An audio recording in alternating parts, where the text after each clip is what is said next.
एका बचत गटाची मला 21 किलोची ऑर्डर मिळणार होती.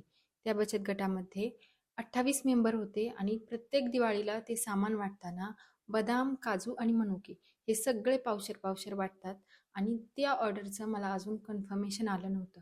पण दिवाळी जवळ आली की ड्रायफ्रुट्स खूप महाग होतात म्हणून मी ते आधीच ऑर्डर करून ठेवलं होतं.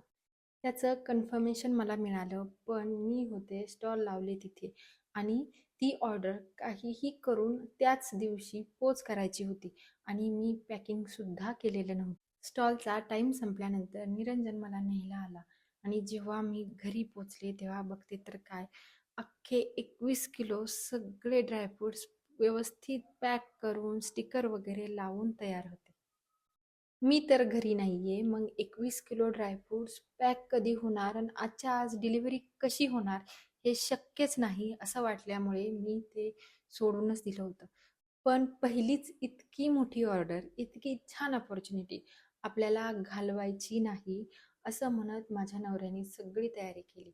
रात्रीचे 9:30 वाजले होते आणि तेव्हा आम्ही ते सगळे पॅकेट्स पोत्यामध्ये भरले आणि रात्रीच डिलिव्हर करून आलो.